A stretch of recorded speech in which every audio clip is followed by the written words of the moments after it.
conversar com o Dr. Bruno Regis e vamos falar sobre Alzheimer. Tudo bom, Dr. Bruno?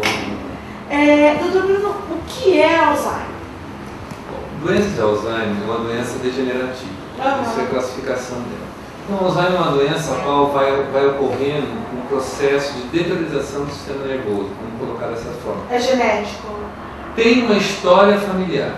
Não é que seja uma coisa genética, assim, não é porque o teu pai tem Alzheimer, você vai ter Alzheimer, tua mãe tem Alzheimer, mas tem uma predileção para algumas famílias. Então, se o teu pai tem Alzheimer, é interessante você se preocupar um pouco mais, ou se o teu avô, ou se o teu tio, alguém na família tem, você se preocupar um pouco mais nesses sintomas quando vierem, entendeu? Então, você ficar um pouco mais...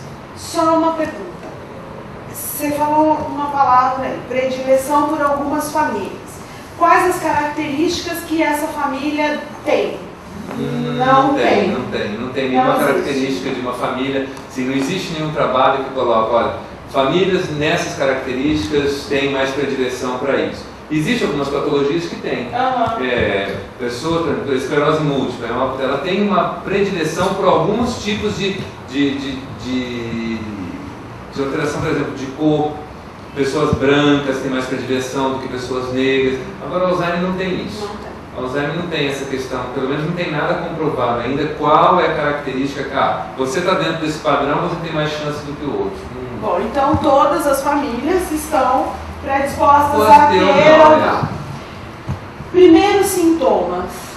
O sintoma principal da doença de Alzheimer é distúrbio de memória. Começar com um esquecimento, na realidade. E normalmente não são aqueles esquecimentos assim, esqueci um recado, esqueci o celular, estou muito estressado, muito cansado, larguei o celular, não lembro onde estou. Isso não é Alzheimer, tá? Isso é importante deixar. O Alzheimer, assim, o paciente começa a perder coisas corriqueiras, ele lembrava de tudo, começou a esquecer algumas coisas. Olha para o filho, no momento não lembra do nome do filho, mas não é que ele não lembra às vezes quem é o filho. E aí você vai vendo que progressivamente vai indo. Deixa eu te dar alguns exemplos. Eu esqueço muito. Eu tinha uma memória fantástica. Eu esqueço. Outro dia eu estava subindo, saindo ali da Miguel Sutil, subindo ali para a rodoviária, eu tive a certeza, por alguns segundos, que eu estava subindo ali na Marginal de Pinheiros. O que eu estou fazendo aqui? Às vezes eu não sei para que lado eu estou indo. Sei que te conheço, mas não sei de onde. Ou já me aconteceu que é a pior sensação. Oi, Jane, tudo bem? Suas filhas estão bem? E eu... Quem é essa pessoa? E dá um desespero. Isso pode ser sintoma de Alzheimer? Não tem nada a ver. Porque às vezes quem está em casa tem a mesma coisa que eu tenho, que eu estou te relatando. E também acha que está com Alzheimer. Eu já parei para primeiro pensar. assim, você não está na faixa etária. Alzheimer então temos uma faixa etária. Alzheimer é uma doença que caracteristicamente a partir da quinta, sexta década, normalmente sexta década. Quinta, sexta década já começam os sintomas. Normalmente, paciente com 70, 80 anos já tem mais predileção. Então é uma doença mais do idoso. Tá? Paciente jovem, paciente meia-idade, com esses tipos de esquecimento não é Alzheimer. Vai mais relacionado ao quadro que eu sempre falo, é um distúrbio de concentração na realidade, esse tipo de coisa. Acontece muito. Eu estou saindo para ir para minha casa. De repente eu estou chegando lá no hospital. Puxa vida, eu esqueci como é que eu caminho. Não, o que eu estou fazendo aqui? Mas isso não é isso. Às vezes você está andando, você já entra no automatismo de ir para o hospital sempre e acaba entrando no caminho, virou e foi. Mas não tem nada a ver com esquecimento, é distúrbio de concentração. Você se desconcentrou por algum motivo e aí foi para o outro lado. Então isso não tem nada a ver com a doença de Alzheimer. A doença de Alzheimer é uma outra doença que vai levando o esquecimento e ela realmente é progressiva. Então tá, primeira característica, vamos relembrar. A faixa de 60 anos para frente. Esquecimentos de coisas corriqueiras. Começa com coisas corriqueiras e aí são progressivos. Filhos, onde eu moro. Às vezes esquece de se alimentar. Não é que esquece de se alimentar. Às vezes alimentou e esqueceu que se alimentou. Vai comer de novo. Vai comer de novo. Então essas coisas assim. Tem um teste que eu já vi. Que dia da semana é hoje? Isso, eu não sei. Existe um teste. existe um teste chamado teste de Minimento. Esse teste de Minimento ele vai fazer assim, na realidade existem duas escalas, existe o Minimento e o CRD, que são esses testes, esse Minimento mesmo, ele vai fazer várias perguntas e vai te posicionar. Na realidade é uma pontuação de 0 a 30. E ele pergunta o nome, o dia da semana, dia do mês, em que mês que nós estamos, em que ano que nós estamos, que local que é esse aqui. Começa assim, que local que é esse? Quer dizer, ele está pegando, tentando posicionar o paciente, se ele está posicionado no meio no espaço. Certo? Se eu sei o dia da semana, mês, sei tudo. Aí depois ele vem com uma segunda fase, ele joga 3 informações. Eu jogo 3 palavras, por exemplo, casa, eu sempre falo, casa, laranja e cachorro. Jogo essas informações para o paciente e peço para ele, guarda essas informações. Quer dizer, estou testando a memória recente dele também, não só a memória de... Depois que eu joguei essas 3 palavras, eu peço para ele me soletrar uma palavra, de trás para frente. Eu estou testando a memória com relação ao raciocínio. Por exemplo, jogo a palavra mundo e peço para ele soletrar de trás para frente. O-D-N-U-M. Se ele consegue ou não. Nesse mecanismo ele vai se distrair e muitas vezes esquece aquela informação daquelas 3 palavras que eu joguei para ele. Eu volto a perguntar, depois que ele soletrou, quais são as 3 palavras que eu te falei? Casa, laranja e cachorro. Ótimo. Não lembro, já esqueci. Quer dizer, então a memória recente realmente está um pouco prejudicada. E aí vai seguindo o teste. Tá? O teste chega até como que está na escrita, aí existe um desenho que ele tem que fazer. Então nós vamos conseguir, através desse teste, ver uma pontuação de como que esse paciente está localizado, como que ele está posicionado dentro do meio e dentro da memória dele. E aí existe, o máximo é 30, o mínimo é 0, quantos pontos ele tem, para a gente ver qual a intensidade, se dá para fazer o diagnóstico de doença de Alzheimer ou não.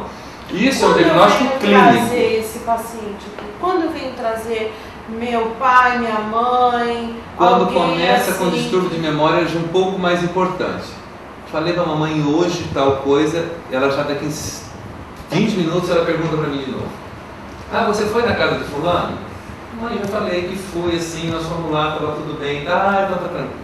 Passou mais uma meia hora, você foi na casa de fulano? Quer dizer, ela perdeu aquela informação recente e ela perdeu a informação. Ela entendeu, ela conseguiu conectar aquilo, mas ela perdeu a informação. Então, o paciente começa com esses tipos, não é que já está com Alzheimer, esqueci, já eu estou... Não é isso. Porque mas eu já fiquei preocupada. Quando eu subi, falei, para onde estou indo? O que eu estou fazendo em São Paulo? Não, mas isso é uma coisa diferente. Que medo! Tá? Então, não é que isso faz o diagnóstico, mas isso já chama a atenção da família, de vez de procurar, aí começa a perceber que está tendo outros tipos de esquecimento também. Aí o paciente vai percebendo isso, aí fecha o diagnóstico. O diagnóstico, ele não existe nenhum exame que a gente vai fazer, fez esse exame, vai vir escrito lá, doença de Alzheimer, não tem. O diagnóstico clínico, essa é a história que precisa fazer, o médico precisa conversar com a família, conversar com o paciente, com a história. Existem alguns exames complementares, que eu sempre falo que eles vão mais para tentar tirar outras doenças que também causam esquecimento do que fazer o diagnóstico mesmo. Tomografia, ressonância, são exames importantes que nos auxiliam. O cérebro do Alzheimer é diferente do Ele é um pouco mais atrófico, entendeu? O paciente com Alzheimer tem um pouco mais de atrofia cerebral do que o paciente então, que se não mede tem. A massa encefálica, a grosso modo seria isso. E aí a minha massa tem um pouco mais atrofiada do que o paciente normal. Mas isso não significa, atrofia também não é o diagnóstico. Todo paciente, você faz uma ressonância, ela veio atrofia cerebral, ela está com Alzheimer. Não é isso. É multidisciplinar. Isso, são vários dados que você vai colocando e aí para você conseguir fazer o diagnóstico. Cura. Não, o Alzheimer não tem cura. Não tem cura. Não, pelo menos até agora. Existem muitos trabalhos. Existem muitos trabalhos hoje tentando focar isso, células tronco, várias coisas que estão ainda na tentativa de ajudar o tratamento. Não se sabe por que ele vem. Existem alguns trabalhos que se fazem, ocorre uma degeneração das células, elas vão envelhecendo com mais precocidade. Entendeu? Existem alguns autores que falam, se todos nós chegássemos a 150 anos, por exemplo, todos nós teríamos doença de Alzheimer. Isso não é uma realidade, uma verdade. Primeiro que nós não chegamos a 150 anos. Mas isso quis dizer o quê? Que o Alzheimer é um envelhecimento das células. Só que por que Alzheimer? Porque é um envelhecimento precoce. É normal ele envelhecer. Entendeu? Isso é normal. Só que um envelhecimento precoce. É como se pegasse um paciente que está com 40 anos com uma cara do paciente de 80. É um envelhecimento muito precoce. Tem algum problema nesse paciente que ele envelheceu demais. É uma comparação boba, mas é uma coisa que dá para poder tentar entender um pouco. Então, a doença de Alzheimer é um envelhecimento, só que precoce das coisas, das células. Então, elas deixam de funcionar, elas deixam de fazer tudo. Isso, tem como? Sim, a medicação é justamente para isso. Eu sempre falo para os pacientes assim, às vezes eu digo, está tomando remédio, não está adiantando nada, ele não melhorou. O objetivo principal do tratamento não é melhorar o paciente, vai tentar estabilizar ele. Se eu conseguir o máximo possível que ele não evolua ou que diminua essa evolução, eu já estou satisfeito com o tratamento.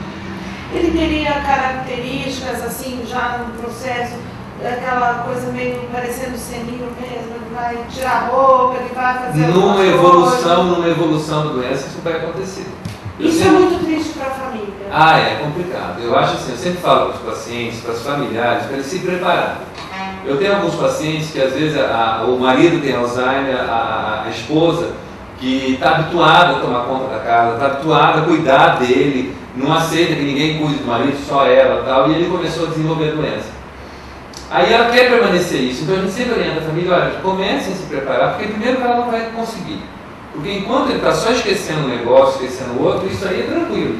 O problema é que ele vai piorar, ele vai evoluir. Ele vai começar a esquecer, daqui a um pouco ele esquece da esposa, daqui a um pouco ele vai esquecer de se vestir, aí daqui a um pouco ele vai esquecer de tomar banho, ele vai esquecendo das coisas. Então a evolução da doença é uma evolução que vai levar à perda total da memória.